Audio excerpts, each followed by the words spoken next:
And so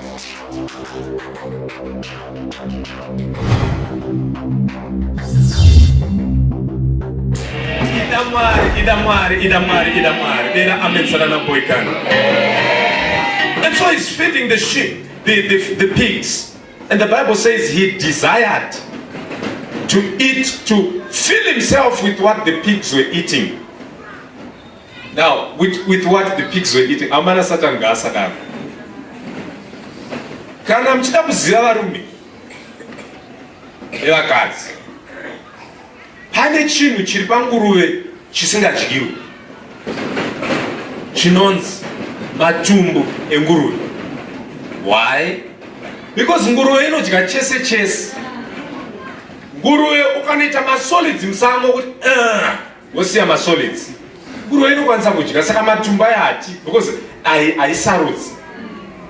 Mujudha, mwana wa Cyprus, mwana wa mambo aive nezvese, akanga aine zvese mumama baba vake, akuona nguruve ichidya masolids, oshuva mwoyo make kuti dai ndadyawo.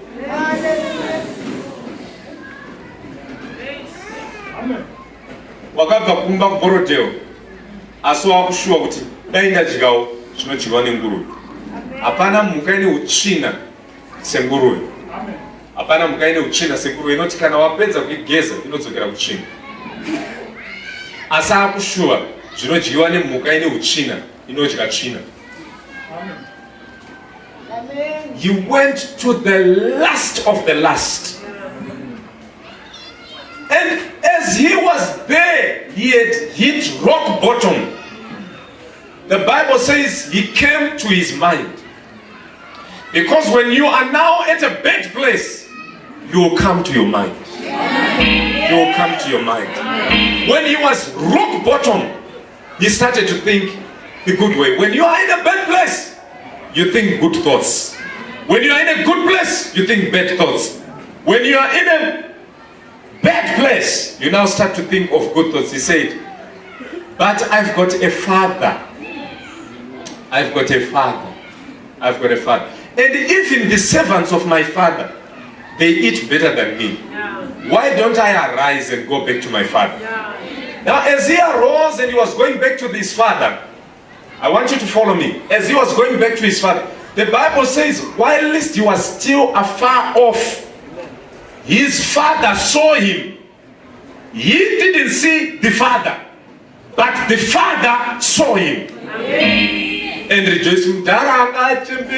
Anga kufamba nemudonzo akakana mudonzo akati uye ndikumuona ari kure kure yasati akuna baba akati step iyo step yangu DNA yangu kamfambiro wako kamfambiro kangu chaiko ako. Mudhara akasimuka akamhanya akati mwana wangu mwana iye hapana chake ipapa ari kuprepare zvokunoti kana ndasvika kuna baba ndinoudza kuti Mwari baba ndiri mwana wenyu kunyangwe ndakatadza chiregai kundiita mwana wenyu. Chindita ise umwe wavaranda venyu nokuti varanda venyu vanotodya zvinene. Baba ndisiyeni handisi. Ndarakuti mwana wangu anga akafa akudzoka. Mwana uya zvese zvakaenda nazvo hazvisina but nyaya haisi yezvakamukomba, nyaya ndeyekuti mwana wangu. Ndara ndiye akatanga kumuona iye asati aona baba vake. Ndara ndobva amhanya. Vaide shoko ramwana chakamunikira. Ndobva amukisa, ndichatsanangura zvese zvinoreva abva amukisa. Ndobva atora ringi yake, covenant. Ndobva amupfekedza. Ndobva ati enda unochinja. Wapedza kuchinja. Wouya, ngatiurayei mukatite party. Let's party. The heart of the father is on the lost brother. The parable of the prodigal son, the wasteful son, is not about the wasteful son. It is about the bigger brother, the elder brother. Because when we read from chapter 15 verse 1, it said, now Jesus Christ was eating with sinners. He was eating with sinners. Then the Pharisees and Sadducees came to him and said, how can he eat with sinners? Then he spoke to them a parable saying, so the parable is in response to how Pharisees and scribes responded to Jesus when they saw him eating with sinners. Wadona ndichidya nevatadzi. Saka nyaya ndakudza ndeyekutsanangura nyaya iri pakati perudo rwaMwari, rudo rwemukoma nemutadzi. Mukoma ana baba asi anoda baba ovenga hama yake. Amen.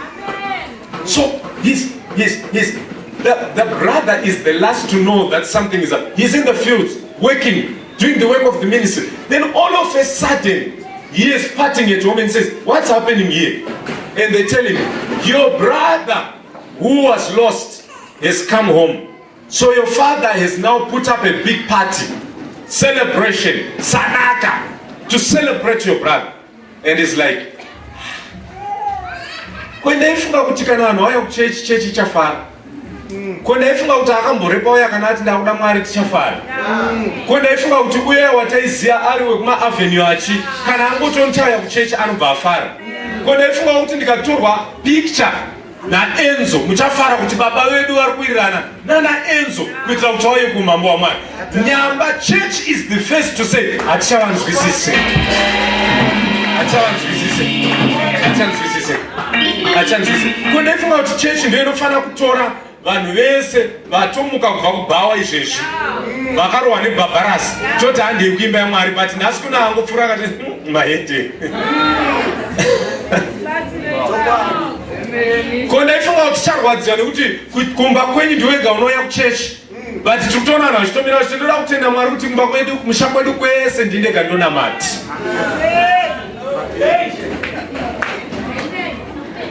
Ndindega ndonamati. Una sekuru wako wakarepa mwana wako. Una bankuru wako wakambesa chikwambo pauri. Nanhasi uri kuvaona asi unoda Mwari wako nemoyo wako. Now listen, the trick is I understand you. God is very easy to love because he's a perfect human being. He has no weaknesses. And it's very easy to love the Father because he has no weaknesses. But listen to what the Father does. He says, "Banangu, ndoziva kuti munondida ndosaka muchiona kuti munhu wese nyangwe inini nhasi ndikakuvhiringidza nyangwe wanga usati wakunamata unoona munhu akudaiso nyangwe ukarambwa pavalentine apo unoona munhu akunopfugama pamberi paMwari obva anzi Mwari ndokutendai kunyangwe ndarambwa asi ndoda inini ngekuti anoziva kuti uyu is perfect haarambi. Nyangwe ukaroiwa nehanzvadzi yako, nyangwe ukanzwa kunzi baba wako akaenda kunotsvaka zvikwambo, unoti handina mhosva kunyangwe ndisina baba panyika asi muri baba wangu because uyu unoziva kuti Mwari akutsvakire zvikwambo. It's very easy to love God because he's a perfect human being. But God will then say, you can't love me if you don't love your brother. And this brother is not a particularly good brother. He is a bad brother. Remember his history. He was once with us, then left us, then ate up the world while we were still working for God. And he was doing all sorts of things. And now he has come back home because he's HIV positive. Whoa, maiti muri kufara nditika. Naso adzoka manje. Wakudya ka banana wano waunoti hey Mwari. Whoa. This brother has not been particularly good. This sister has not been particularly good. This sister took my husband. This sister went to witch doctors to try and destroy my life. This brother, this sister is a witch. But today they have said, I also want God. So how are you going to respond as the bigger brother? The problem in the church is not with the brother that is lost. The problem in the church is with the brother that never got lost. Do you know the heart of the Father? The heart of the Father is not on the farm. The heart of the Father is for the child who is lost. The heart of the Father right now is for those that are without Christ. Those vakarasika vari kumabva izvezvi ndokune moyo waMwari. So how do you love love God, you love God by honoring what is on his heart. What is on the heart of God? The heart of God is on the lost brother.